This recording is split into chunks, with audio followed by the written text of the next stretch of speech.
Hey, hey, you tuned in to Big Meats, Wangs and Things Kitchen. And today I got two beautiful Cornish hens. Take a look at them, Cornish hens. Got them gutted and pretty. You know, you want to clean them, get them nice and clean. As again, I'll tell y'all once again, I always soak them in apple cider vinegar before I cook any of my meats.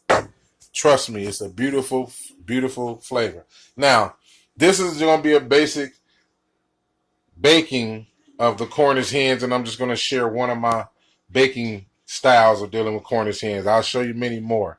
So here at Big Meats, we're going to make sure that you have every seasoning you can use. You don't have to use all the top-notch ones, but you know, these are similar seasonings you can use. People probably say, hey, whoa, all of them? Got to use them at a certain amount. Now, the first season I tend to use, we have the polo seasoning, which y'all know is like a polo, like polo chicken, but I use that as it have a good sweetness to it at the same time as zane, and it got a good yellow, pretty finish. That's why I like it too. Then I got the onions here, cut as a U orange. I got some green bell peppers right here. That's what we're going to use to enhance the flavor. So first, we start off with my polo. You just give it a little. It ain't no thing. You just give it a touch. You don't have to give it much of anything because all these seasonings are going to blend together. So I don't give it a lot. As I told you, I season lightly. You can season your hand. If your hand heavy, go ahead and let it go. All right, but we're going to use that again for the other side. Then from that point on, I use this because this gives it aroma. I know it's a rub, but it gives it an aroma, and I love this flavor. I love mesquite. Love mesquite. So I give a little mesquite on there. See that? Just a little bit. I got seasoned allure, baby. Seasoned allure. I keep a cold seasoning cabinet. All right. Now, once that on there, I then tend to start going with my herbs after that. Now, based on this, got a lot of other things and parsleys and stuff mixed with it. I use this to eliminate having to use all the different things. So that's just a little sprinkle of that on there. Trust me, once it cooked, this is going to be so beautiful. It ain't going to be over seasoned or nothing. It's on you how you want it. Now, I use oregano and Italian, but here's the trick to mine. I use the oregano on the bottom, on the upside side. I use oregano on this side. Y'all be surprised what you'll come up with when you taste these little tastes. I use oregano on this side. All right. You know, some people say, don't do nothing. But me, I tend to let them sit. I touch it a little bit. You know, make everything kind of like push up in there, sink up in there. Because when I turn it around, it's going to put weight on it. Now let's turn them over. There's some big pretty mugs too, ain't they? Ooh, yes. Look like chickens. Tell you too. Now, once again, you do the same seasoning process here. You know, you season real light with the polo.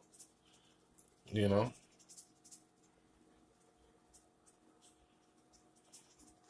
Have some good aim for some people.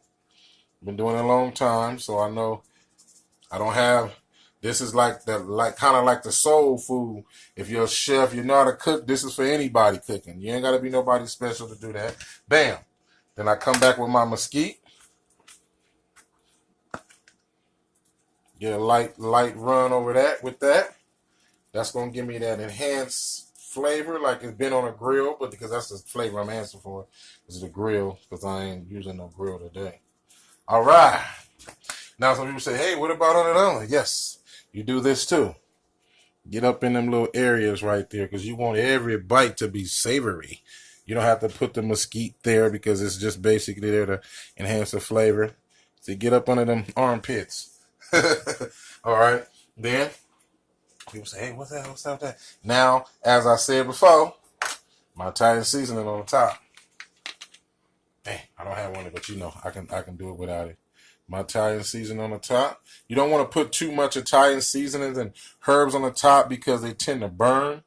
So you just put enough there just to give you that hint flavor. You know? Bam. Get that Italian seasoning in there with that oregano on the other side. You know, pat your stuff because you're going to do another little hit down on it again. Bam, bam, bam. All right. Now that you got that going, I'll end everything with my pepper. End it all with my pepper. Get your pepper up there. You don't want to do it too much. Just enough just to give it that pepper. You see that pepper going in there? Y'all gonna love this tonight, kiddies. All right. Last but not least, garlic salt. Just a little bit. Just a little garlic salt here and there. You know, to tone down anything. Bam, bam, bam, bam, bam, bam, bam. Bam. Alrighty then. Now, put your oven on 400. Now, if you got one, if you're only using one Cornish hen, I advise you put it on 350. 400, I put it on 400. 400 because there's two of them in there. So 400 to help it cook even. And then once it gets in the oven, we'll talk about that after this. Now let's go to the plate. Now what I do before I do anything, I take water. Because you want the water to steam with it real good so it'll steam. Pour that in the pan. You don't want to put a lot because I'm not looking for a steam roast or anything. I want it to be crispy because I'm going to crispy it up too at the same time on the top because the kids like a little crispy. Put a little there, you know. And this is a little trick that I always use. Some people probably don't use. See, I want it to smell more with a mesquite flavor with it, so I tend to hit that water with a little bit of the seasoning right there. Some people want to use butter or whatever. I don't use butter so much because it burns so easy. Then once you got that in here like that, you take the Cornish hens, you know, you put one buddy in there like that. I like to turn them face away from each other like that. You know, butt to butt, you know. You know. All right, there we go. Now, in the process of this, now that I got it in the plate, now it's time to put on. You already know what this brings. Yeah, this is going to do it. Anybody can do this. I don't care if you never cooked before. You follow this right here. You can cook your husband or your boyfriend a nice meal. You come to Big Meats, Wangs and Things Kitchen. I'll show you the things you need to know to get them. Because cooking is what I do. Oh, still good. You know, just throw them all over. You know, because all this going to aroma and kind of lightweight milk. You can mince these if you want to. For some people like to mince them. They don't want them so big. I use them big because I get bigger flavor out of them while they're big. Bam. Now, if that's going on like that, and once again, I cut the chicken with Copper Chef. I can't help it. I love this shit. I love them. So, now, as y'all look at that, look how pretty that meat is. And then, and sometimes people say, do this. I do this every blue moon, but I'm going to do it for them too to let them know. I do this because it helps the vegetables that's on top. This is not an over seasoning. It'll never be that because when it come out the oven, I'm going to show y'all what it do. Bam. You got that look on there? Now let's go get the aluminum foil. Stay right there. All right. Good old Reynolds wrap. All right. Now I tell people, I'll put it over.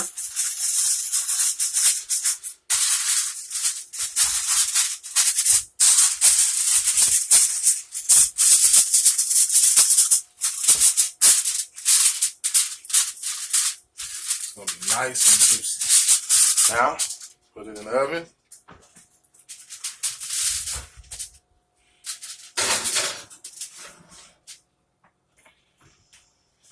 Get an hour to hour and 20 minutes and check it. If you got a thermometer, you can check it. I know how long it takes for mine. About an hour 20 minutes, because I'm going on 400 to get it nice and pretty. So we'll come back to y'all after it's done and show y'all the final results of the